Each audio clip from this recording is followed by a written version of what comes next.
Новые бензопилы, воздуходувки также применяют для тушения пожаров. Урманнарны саклау дәүләт программасы һәм экология ил күләм проекты буенча Татарстанның урманнары янгыннан саклау үзәкләренә 500-дән артык яңа җиһаз һәм 110 берәмлек техника кайтарылган. Алар арасында квадрокоптерлар да бар. Моның өчен федераль бюджеттан 100 миллион сум акча бүлеп бирелгән.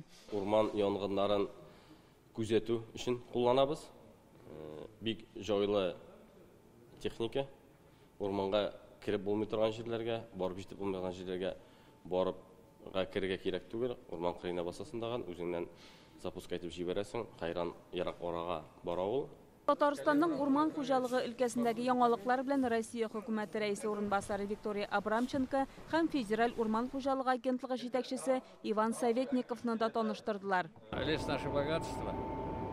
Сегодня состояние лесов, оно такое, что надо их беречь и оберегать. Вот пожарные станции, которые тоже совместно с федеральным центром мы создали, они позволяют, вот с 2010 года, у нас в 2010 году один пожар был, такой, мы ее быстро ликвидировали, нам удается удержать ситуацию. Республика урманнарын үсентеләр белән тулысынча сабалар тәэмин итә. Биредә урнашкан ырлыкчылык үзәгендә ел сайын 12 миллион яшь агач әзерләп бирәләр. Барлык хезмәтләр яңа технологияләр ярдәмендә башкарыла.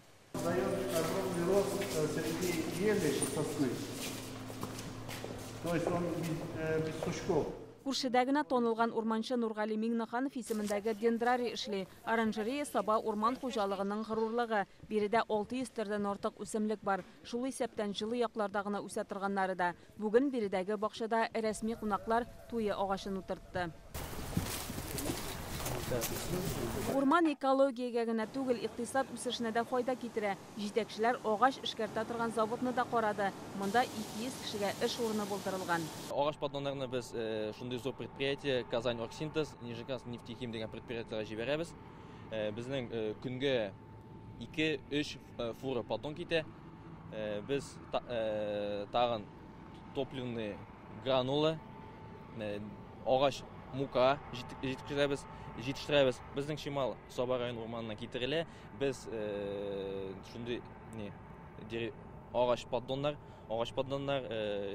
агач опилка, щипа. Виктория Абрамченко мондагы шартларны илнең урман хуҗалыгы өлкәсе өчен яхшы үрнәк дип атады. На этом предприятии мы увидели безотходное производство, когда в одной вертикали, в цепочке и бюджетные учреждения, занимающиеся здоровьем леса, заготавливающие древесину в рамках санитарных рубок, и производство вот такой безотходной продукции лесного комплекса. В этом, мне кажется, ключ успеха, и дальше нужно это тиражировать будет. Мы сейчас подумаем с нашими коллегами, как нормативные акты адаптировать, чтобы такие примеры появились в других регионах. Сабада рәсми кунаклар урман хуҗалыгы музеенда карады. 2025 елда Россиядә урман хуҗалыгының бердәм дәүләт реестры эшли башларга тиеш. Ул утыртылган үсентеләрне күзәтеп торырга һәм урманнар турында барлык мәгълүматны тупларга ярдәм итәчәк. Республика урман хуҗалыгында цифрлаштыру тармагы биргән мөмкинлекләр киң кулланыла. Саба районыннан Чулпан Касыймова, Гадел Миндубаев, Яңа Гасыр каналы.